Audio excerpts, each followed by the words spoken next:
Hay una crisis de legitimidad en el Poder Judicial. Esto decía el presidente de la Corte al inaugurar el año frente a todos los magistrados. Vamos a ver la crónica de Agustina Bassi. Como es costumbre, hace unos pocos años quedó inaugurado un nuevo año judicial desde el Palacio de Tribunales. Solo que esta vez, quien estuvo al frente del discurso fue Carlos Rosenkrantz, el nuevo presidente del máximo tribunal. La justicia argentina está frente a un desafío institucional que consiste en superar la crisis de legitimidad que nos afecta. Con tono suave y pausado y un discurso marcado por la falta de confianza en el Poder Judicial, el titular de la Corte se pronunció ante la mirada de magistrados de todo el país y la ausencia de otros, como Claudio Bonadío, Ariel Lijo y Martín Irurzun. Durante los gobiernos anteriores hubo un interés por cooptar la justicia, por tratar de influir en ella. Nosotros tratamos de tomar otro camino y dirigirnos siempre por las vías institucionales, que creemos que es la forma de hacerlo. Una apertura en medio de semanas de tensión interna, donde la Corte discute la constitucionalidad de la reelección de los gobernadores de La Rioja y Río Negro, el pago del impuesto a las ganancias por parte de los jubilados y el pago de la deuda que tiene el Estado con las provincias de San Luis y Santa Fe. Estamos en la mesa acá con Nicolás Luca, que nos va a ayudar también a consultarle acá a Renzo Lavinco, director de ASIG, todas las consultas acerca de lo que es la justicia en general en la Argentina, pero principalmente poniéndole un poco de foco a lo que sucedió hoy en el acto. ¿Usted coincide con el presidente de la Corte?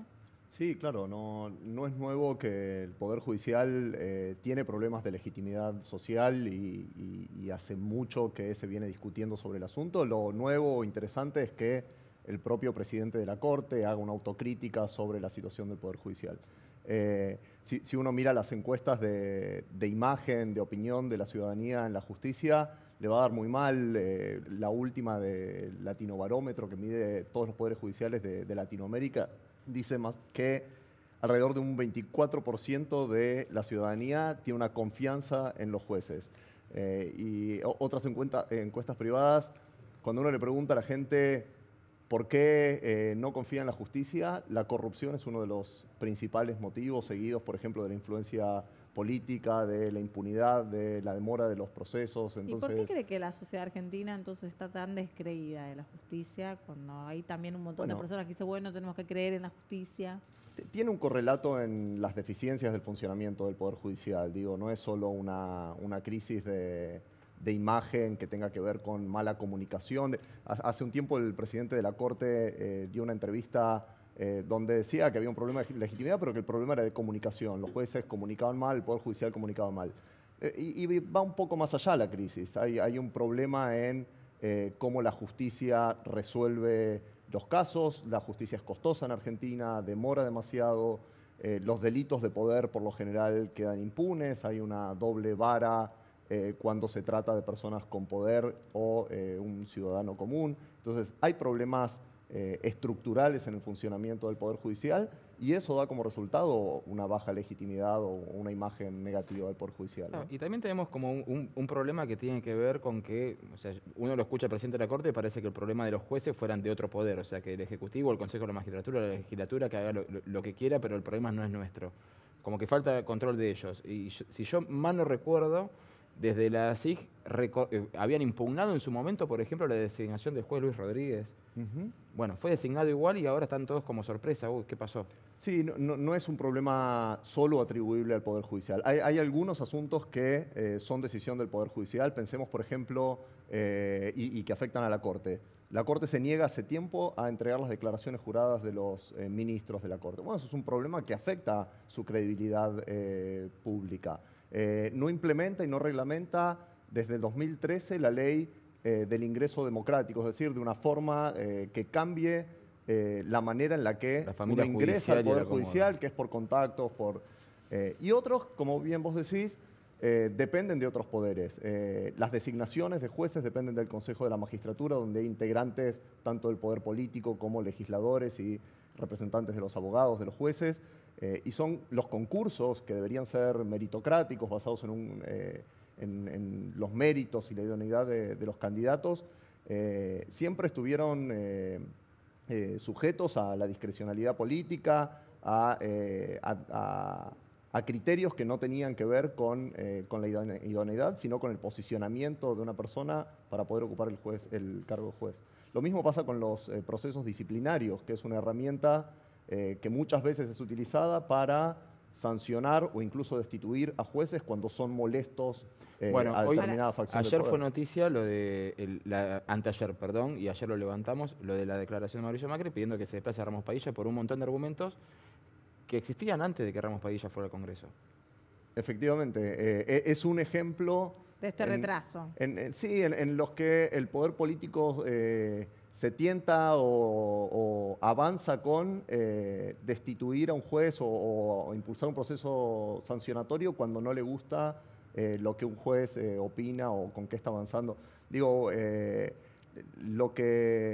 ahí hay una discusión, en el caso de Ramos Padilla, por ejemplo, se dio una discusión respecto a si un juez puede o no ir al Congreso a hablar de una causa judicial ante los legisladores. ¿Y puede o no? Y claro que sí, claro que puede y deben los jueces rendir cuentas e informar sobre asuntos de interés público. Por supuesto, lo que deben resguardar son informaciones que puedan, de divulgarse, poner en peligro la investigación o información que tenga que ver con la privacidad de alguna persona. La mayor parte de la información que se divulgó, casi toda la información, estaba ya disponible públicamente en el procesamiento de D'Alessio. Pero volviendo al punto de el propio presidente en una entrevista por televisión o el ministro de Justicia diciendo hay que destituir a un juez es algo que no es saludable para la independencia judicial. Y ahora todas las problemáticas que usted viene planteando, ¿no? De las necesidades que va teniendo la justicia y que también está teniendo el presidente de la Corte esta mención al respecto. ¿Cree que puede llegar a algo? Mirando para el futuro. Yo creo que sí, pero porque soy optimista en general.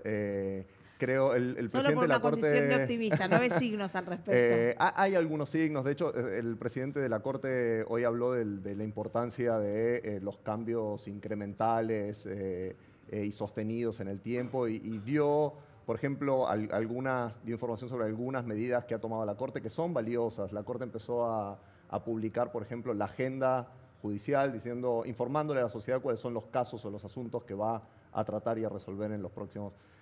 Algunas medidas relacionadas con la transparencia, como el régimen de compras y contrataciones de la Corte, la digitalización de los expedientes judiciales que permite, por ejemplo, tener información estadística, que es uno de los grandes problemas y vinculados a la imagen de la justicia.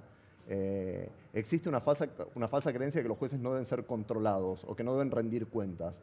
Y eso es contrario a cualquier idea de democracia republicana. Los jueces deben ser controlados, deben haber auditorías sobre cuántas causas resuelven, cuánto tardan, y hay alguna medida que pueda ayudar en ese sentido. Con leyes diferentes. Sí, los jueces no están apartados de todos los controles que les caben a los funcionarios públicos. Ahora, perdón, con lo que vos conocés a la Corte Suprema y los cambios de composición, ¿crees que Rosenkrantz va a poder hacer lo que él propuso hacer a principios de año? Porque recordemos que si nos metemos con compras y contrataciones, Lorenzetti no debe estar muy conforme porque las manejó él hasta que fue desplazado de la presidencia. Y todo el mundo, todos lo dicen y pareciera que Rosenkrantz fuera como un presidente protocolar. Sería hacer futurología aventurarme sobre si va a poder o no. Es claro que hay conflictos, ciertas tensiones en la Corte, un problema de liderazgo que está siendo disputado en la Corte. La Corte debe avanzar y el Poder Judicial debe avanzar en políticas de apertura, de transparencia. El presidente de la Corte habló de políticas de gobierno abierto, que eso incluye cercanía con la ciudadanía, participación ciudadana, rendición de cuentas. Debe avanzar y hay marcos normativos que obligan a la Corte a hacerlo. No solo es una cuestión de... Claro. La discusión sobre el impuesto a las ganancias, esta idea contribuye a la idea de que los jueces son una élite o funcionarios privilegiados.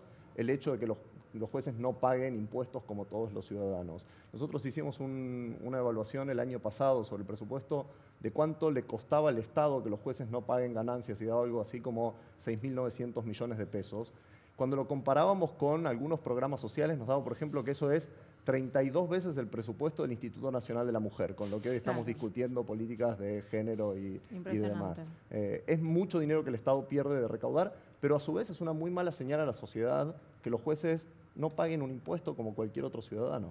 ¿Por qué cree entonces que los que principalmente se oponen a todos los cambios que pueden haber son los propios magistrados? Sí, la mayor parte de las resistencias vienen del Poder Judicial. Con estas, porque afectan intereses directos, digo, ¿pero por qué? Empezar a pagar, no sé, puede ser el interés más mezquino de no quiero pagar un impuesto porque eso, o también hay una discusión legítima detrás que tiene que ver con cuánto es justo que cobre un juez para que tengamos a los mejores como jueces y que sea competitivo. Pero creo que es una discusión que podemos dar aparte. Primero todos paguemos impuestos, después vemos cuál es el sueldo que debe cobrar un juez, ¿no? Gracias por haber estado aquí en Hoy Nos Toca a la Noche. Renzo Lavín, codirector de ASIG, que estuvo dándonos todo el panorama judicial de la Argentina. Seguramente lo vamos a estar consultando muchísimo durante este año. Enseguida volvemos, tenemos un corte.